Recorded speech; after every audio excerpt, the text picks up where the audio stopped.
So, hello people, this is your channel CATV and in this video we are going to understand the structure of ITR1. Structure के साथ हम ये भी समझेंगे कि in recent years ITR1 में क्या क्या चेंजेस हुए। ठीक है, हम पूरे फॉर्म के डिटेल में नहीं जाएंगे, हम चीज़ों को ऊपर से ही देखेंगे, बट फिर भी एक स्ट्रक्चर ITR1 का होना, समझ में आना आपको ज़रूरी है। ठीक है, तो अगर आपको वीडियो ज़रा सा भी बेनिफिशियरी लगा तो please do like the video, share the video and subscribe to the channel CATV। So start करते हैं। तो सबसे पहले हम बात करें कि हम असेसमेंट ईयर 21-22 का रिटर्न भर रहे हैं। ठीक है, ऑब्वियस सी बात है कि इसकी ड्यू डेट जो है 30 सितंबर है, जो फर्दर एक्सटेंड होने के पूरे चांसेस है। अब पॉइंट ये है कि ITR1 को हम बोलते हैं सहज और ITR4 को बोलते हैं सुगम।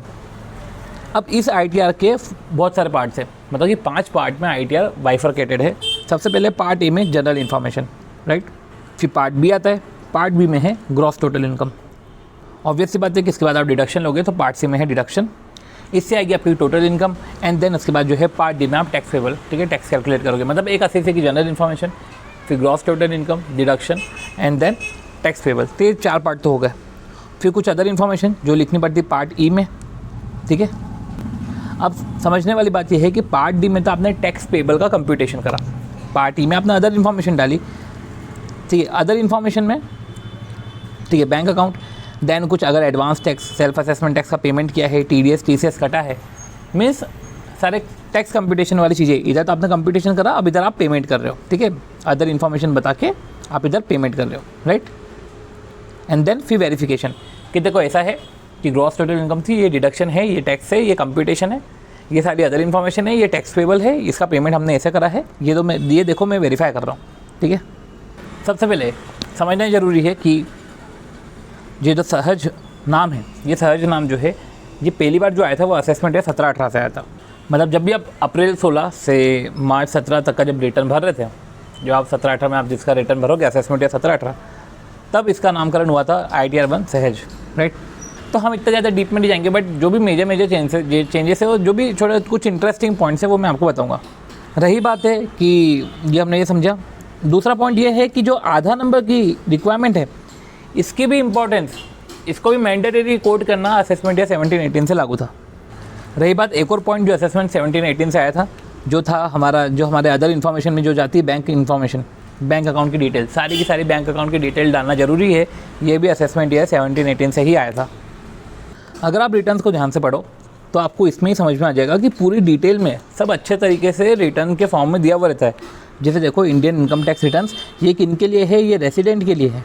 ठीक है, अदर देन नॉट ऑर्डिनरीली, मतलब ये रेसिडेंट और ऑर्डिनरी रेसिडेंट के लिए है जिनकी टोटल इनकम 50 लाख तक है, जिनका सैलरी की इनकम, एक हाउस प्रॉपर्टी, अदर सोर्सेस और एग्रीकल्चर इनकम है पर 5000 तक की है। ठीक है, पर ये उन लोगों के लिए नहीं है जो डायरेक्टर है कंपनी के, जो जिन्होंने इन्वेस्ट किया है अनलिस्टेड इक्विटी शेयर में, या जिनका TDS जो है 194N में डिडक्ट होता है। अब समझने वाली बात यह है कि जो इधर लिखा हुआ है कि ये रेसिडेंट के लिए है, other than not ordinary resident, मतलब ये रेसिडेंट और ऑर्डिनरी के लिए है।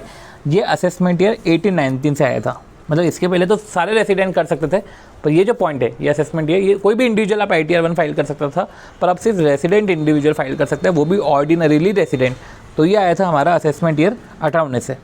रही बात, सिंस आप ITR1 की हम बातें कर रहे हैं, तो जो इसमें GTI है, GTI में ऑब्वियस ही बात है कि सैलरी की बात होगी एंड देन जो है हाउस प्रॉपर्टी, इन सब की बात होगी। कैपिटल गेन और बिजनेस प्रोफेशन की बात नहीं होगी। अब ये जो सैलरी है, ये सैलरी में जो ब्रेकअप है कि ग्रॉस सैलरी करो, फिर आप जो है अलाउंसेस को लेस करके जो भी एग्जाम्प्ट है टू द एक्सटेंट, ठीक है, जो अंडर सेक्शन 10 एग्जाम्प्ट है, देन वो नेट सैलरी आएगा। देन उसके बाद जो है आप डिडक्शन लोगे, ठीक है, सेक्शन 16 के तहत। तो ये जो ब्रेकअप है सैलरी का, ये आया था असेसमेंट ईयर 18-19 से। पहले ऐसा कोई ब्रेकअप नहीं देते थे, डायरेक्ट सैलरी आप पुट कर दो, कोई ब्रेकअप नहीं था, पर अब तो ब्रेकअप भी सैलरी का पूछ लेते हैं। और यही केस जो है हाउस प्रॉपर्टी में भी आता है कि जब हाउस प्रॉपर्टी में जैसे कि रेंट आपने कितना रिसीव करा, जैसे कि हम हाउस प्रॉपर्टी में कंप्यूटेशन करते हैं कि रेंट रिसीव हुआ, देन उसके बाद हम जो है म्यूनसिपल टैक्स भरते हैं, एनुअल वैल्यू से स्टैंडर्ड डिडक्शन है, फिर इंटरेस्ट जो पेबल है, ये सब हम माइनस करते हैं। ठीक है, तो ये जो कंप्यूटेशन, ये जो ब्रेकअप है हाउस प्रॉपर्टी का, ये भी पहले नहीं अप्लीकेबल होता था, अब असेसमेंट ईयर 18-19 से एप्लीकेबल है। तो बात करते हैं कि जब भी कोई पर्सन आता है वो बोलता है कि सर मुझे ITR1 भरना है, ठीक है, क्योंकि सिंस आपको पता है कि ITR चलो ऐसा मान लो कि जब भी कोई पर्सन आता है वो आपकी पूरी सिचुएशन आपको बताता है और अब आप उसको बोलते हो कि आपको ITR 1 भरना चाहिए। तो ऐसे केस में जो सबसे पहले जो आप डॉक्यूमेंट जो मांगना चाहिए उससे वो होता है एक तो उनका पैन नंबर, क्योंकि आधार नंबर तो कोड करना ही पड़ता है, पैन नंबर, ठीक है।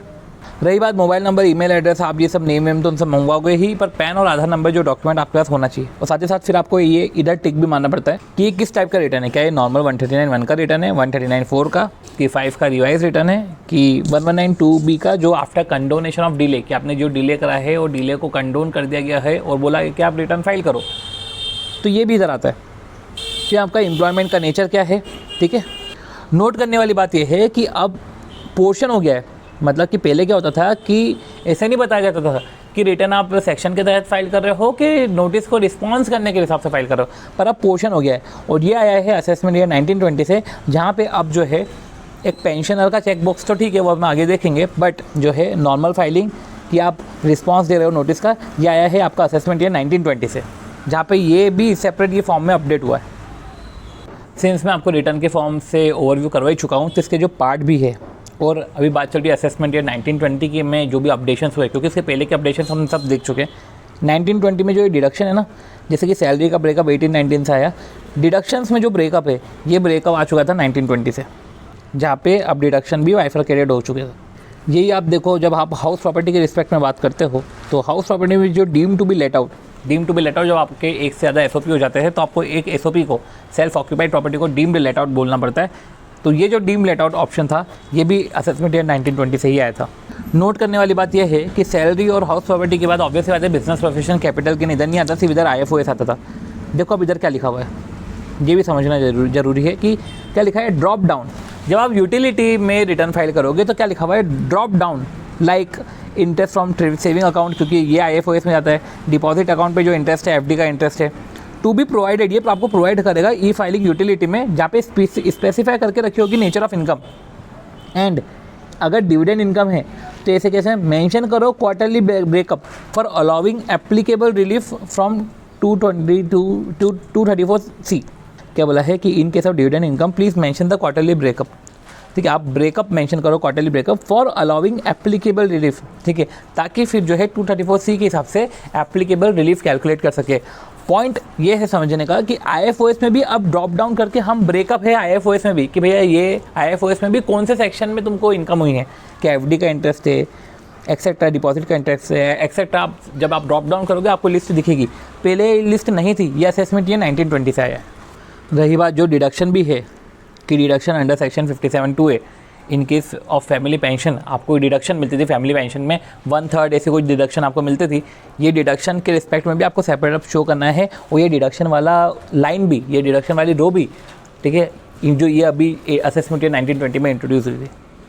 रही बात अगर हम करें डिडक्शंस की, तो नया बॉक्स या आप बोल सकते हैं नया कॉलम एंटर हुआ था 80 TTB का।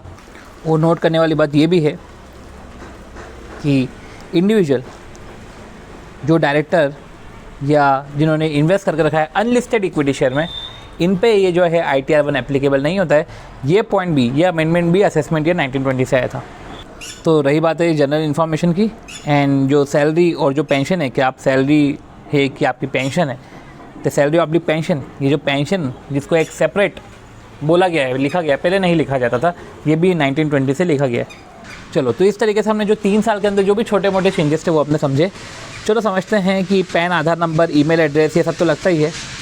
इसमें जैसे कि आपसे पूछा गया था कि ये बिलेटेड रिटर्न है कि रिवाइज रिटर्न है, जो भी है, या कि ये in response to the notice है। अगर इफ़ रिवाइज और डिफेक्टिव रिटर्न है, ठीक है, तो आप एंटर करो receipt number and the date of filing original return, कि भैया रिटर्न फाइलिंग की आपकी वो पहले वाली डेट वो क्या थी, पहले वाली रिटर्न की डेट आपकी क्या थी।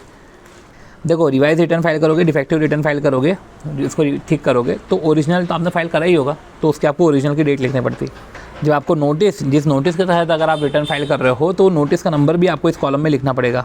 पॉइंट ये है कि जो ये नया टैक्स रिजाइम आया है, अब ये जो नया टैक्स रिजाइम आया है, यह आया है हमारा असेसमेंट ईयर 21-22 से, तो नया कॉलम और ही ऐड हो गया कि are you opting for new tax regime, क्या आप नए टैक्स रिजाइम के लिए ऑप्ट कर रहे हो 115 क्योंकि आप 115 के लिए ऑप्ट कर रहे हो तो आपको फॉर्म 10IE फर्निश करना पड़ता है। तो ये असेसमेंट ईयर आया 21-22 से। फिर वो कुछ पॉइंट जो नए और इंसर्ट हुए हैं, जो असेसमेंट या 2021 में आ गए थे कि आपका कैश डिपॉजिट 1 करोड़ या उससे ज़्यादा है, ठीक है, 1 crore in one exceed 1 crore, 1 crore या उससे ज़्यादा नहीं, 1 करोड़ से ज़्यादा, फिर 1 लाख से ज़्यादा और 2 लाख से ज़्यादा जो तो पॉइंट्स हैं, ठीक है, जिस पर रिटर्न फाइल करना मैंडेटरी होता है। ये असेसमेंट ये 2021 से आए थे।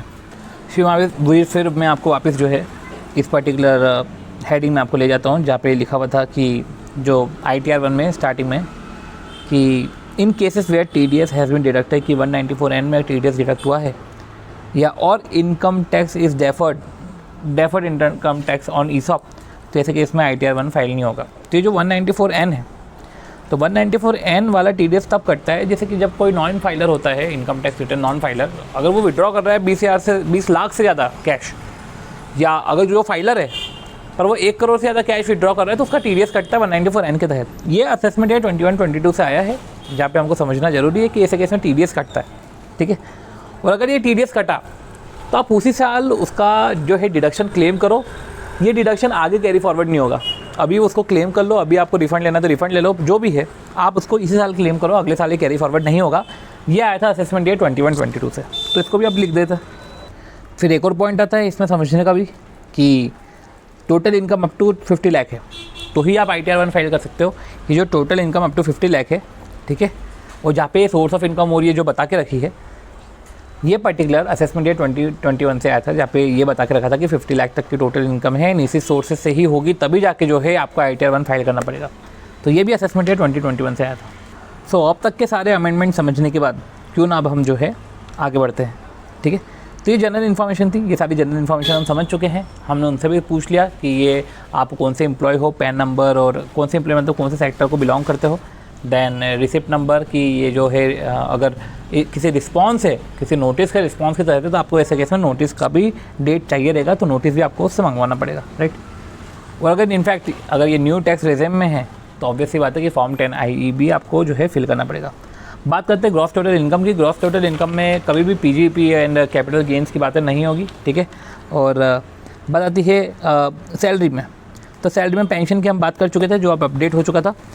सैलरी को भी 5 तरीके से बाइफरकेट करके रखा है, जैसे कि ग्रॉस सैलरी है, ग्रॉस सैलरी में फिर आप एग्जाम्पशन लोगे तो नेट सैलरी आएगी, फिर आप डिडक्शन लोगे, फिर जो है एक तरीके से इनकम चार्जेबल टू हेड आएगा अंडर सैलरी। तो जो ग्रॉस इनकम है उसमें 17(1), 17(2), 17(3 जहाँ पे salary, perquisite and profit in leave of salary, salary, perquisite and profit in leave of salary, के सैलरी के बदले में प्रॉफिट, ठीक है। तो 17(1), 17(2), 17(3, फिर देन हमने अलाउंस को एक्सेप्ट करा, ठीक है। अब अलाउंस भी बहुत सारे हैं, तो ऐसे केस में जो है इधर भी आपको जो है ड्रॉप डाउन करना पड़ता है, और ड्रॉप डाउन करके जो भी अलाउंस के रिस्पेक्ट में जो भी जिस भी रिस्पेक्टिव रोज में जो भी अलाउंस के बारे में लिखा है, वो अलाउंस अगर आपको मिल रहे हैं तो आप उधर आगे फिगर पुट कर दो। फिर आधी बात नेट सैलरी की है, देन फिर डिडक्शन होते हैं 3 तरीके के, जिसमें भी ये 1920 से इधर अपडेशन हुए थे। फिर ये सैलरी आ जाता है। देन फिर हाउस प्रॉपर्टी की बात आती है, तो वही सेल्फ ऑक्यूपाइड है, लेट आउट है, deem to be let out है, और ये भी हमने देखा कि deem to be let out assessment है 1920 से आया था, और जो है हाउस प्रॉपर्टी का कंप्यूटेशन हमने करा, ठीक है। फिर income from other sources and then जो डिडक्शन है, देन उसके बाद जो है GTI, ठीक है। पॉइंट ये है कि अगर आपको याद हो तो हाउस प्रॉपर्टी में हमने पढ़ा था कि अगर लॉस है तो लॉस के केस में जो है आप ITR 1 नहीं फाइल कर पाओगे, क्योंकि ITR 1 में हाउस प्रॉपर्टी एक ही होनी चाहिए, पर एक्सक्लूडिंग लॉस वाला केस है तो आप ITR 1 नहीं फाइल कर पाओगे, क्योंकि देखो इधर भी साफ साफ लिखा हुआ है, to avail the benefit of carry forward and set off loss please use ITR 2। आप ऐसे केस में ITR 2 यूज़ करो, ITR 1 आपके लिए बिल्कुल भी नहीं है। चलो देखो, फिर आती बात डिडक्शंस की, ठीक है। तो ये डिडक्शंस है बाकायदा 80C से लेके आपको 80U तक के सारे डिडक्शंस दे के रखे, ये टोटल डिडक्शंस है, ठीक है। और इस तरीके से आपकी टोटल इनकम आ गई, मतलब कि नेट टोटल इनकम आपको इस तरीके से दे के रखते हैं, ठीक है। तो ये आपकी आ गई total income, net total income. अब एग्जेम्प्ट इनकम का क्या बोल रहे हैं कि देखो टोटल इनकम में हमने जो इधर बात करी, इधर हमने टैक्सेबल इनकम की बात करी, ठीक है ना। इधर ये बोल रहे हैं कि ड्रॉप डाउन टू प्रोवाइड, देखो exempt income for reporting purpose, ये वैसे भी ऐड तो होने वाला है नहीं एग्जेम्प्ट इनकम, राइट, ये तो कभी ऐड नहीं होता आपके टोटल इनकम में। तो ऐसे केस में क्या बोल रहे हैं, किसी रिपोर्टिंग पर्पस के लिए कि drop down to provide E filing, drop down to be provided in, कि आपको जो ड्रॉप डाउन की जो फैसिलिटी है वो ई फाइलिंग यूटिलिटी में प्रोवाइड करके रखी है, ठीक है। आप नेचर ऑफ एग्जेम्प्ट इनकम बताओ, ठीक है, कि आपका एग्जेम्प्ट इनकम है तो कौन सी एग्जेम्प्ट इनकम है। तो हमने general information, gross total income, deduction और नेट टोटल इनकम की हमने बात कर ली। अब हम टैक्स कंप्यूटेशन की बात करेंगे कि जो भी टैक्स पेबल है वो टैक्स पेबल उस हिसाब से कैलकुलेट होगा। इसलिए लोग सॉफ्टवेयर का यूज़ करते हैं, क्योंकि टैक्स पेबल में जो है बनती बात है कि सॉफ्टवेयर जो है बेटर तरीके से टैक्स कैलकुलेट कर लेता है, इसलिए हमको ITR जो है वो सॉफ्टवेयर से के थ्रू कराना चाहिए। फिर कुछ अदर इन्फॉर्मेशन है जहाँ पे हमको बैंक डिटेल्स डालनी पड़ती है, जो भी असेसमेंट 17-18 से ज़रूरी हो गया था। और किसी भी टाइम आपने बैंक अकाउंट खुलवाया, भले आपने 2 दिन के लिए बैंक अकाउंट खुलवाया फिर आपने बंद कर दिया, तो वो भी आपको सारे bank account at any time जब भी आपने खुलवाया हो, भले वो डोरमेंट अकाउंट हो तो वो नहीं आएंगे, पर आपको जो है बैंक अकाउंट की डिटेल्स सारी देनी पड़ेगी।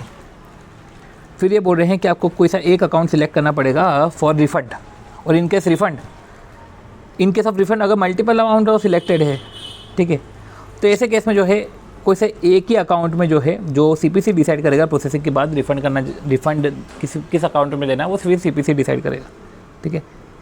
फिर बनती बात है कि एडवांस टैक्स का पेमेंट किया हो, क्योंकि आपने तो कंपटीशन किया, अब आप पेमेंट करोगे तो भैया आपने कोई पेमेंट करा हो, तो हो सकता है कि पहले कुछ आपने एडवांस टैक्स का पेमेंट करा हो, तो आपका BSR कोड, चालान नंबर, ये सब आप एंटर करो, TDS कटाओ तो 26A आप उठाओ, वो सारी डिटेल, ठीक है। और बाद में आप वेरीफाई कर दो कि मैं पर्टिकुलर सन डॉटर हूँ और इनका हो, मैं डिक्लेयर करता हूँ to the best of my knowledge कि जो इन्फॉर्मेशन जो मैं रिटर्न में दी है वो करेक्ट है, वो कंप्लीट है, IT एक्ट के प्रोविजंस के हिसाब से है, और जो है मैं इस कैपेसिटी में मैं रिटर्न फाइल कर रहा हूँ, ठीक है। और मैं कॉम्पिटेंट हूँ इस रिटर्न को वेरीफाई करने के लिए, मेरा पैन नंबर ये है, डेट और साइन, ठीक है। और पॉइंट ये है कि ये रिटर्न जो है कभी कभी SSC खुद फाइल नहीं करता है, टैक्स रिटर्न प्रिपेयर करता है, राइट। तो अगर टैक्स रिटर्न प्रिपेयर है, ठीक है, तो the return has been prepare by TRP, तो TRP का नाम जो भी है वो सारी डिटेल फिर TRP बढ़ता है। सो इस तरीके से हमने ITR 1 के सारे अपडेट्स देखे कि किस किस साल में क्या क्या अपडेट्स आए थे, एंड देन हमने पूरा ITR 1 का ओवरव्यू देखा कि किस तरीके से चीज़ें हैं। ITR 1 कब फाइल करना पड़ता है ये हम वीडियो में देख चुके थे, ठीक है।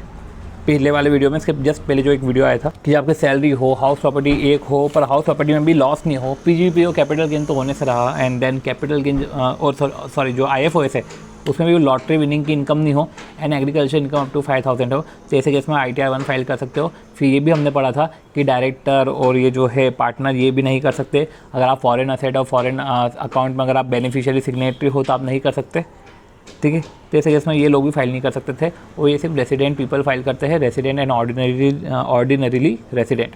सो इस तरीके से हमने ITR 1 के इंपॉर्टेंट पॉइंट्स, अपडेट्स, चेंजेस जो भी समझने थे, पूरा फॉर्म का ओवरव्यू लिया। होप सो वीडियो अच्छा लगा होगा। अगर आपको वीडियो अच्छा लगा तो please do like the video, share the video and subscribe to the channel CATV। Bye.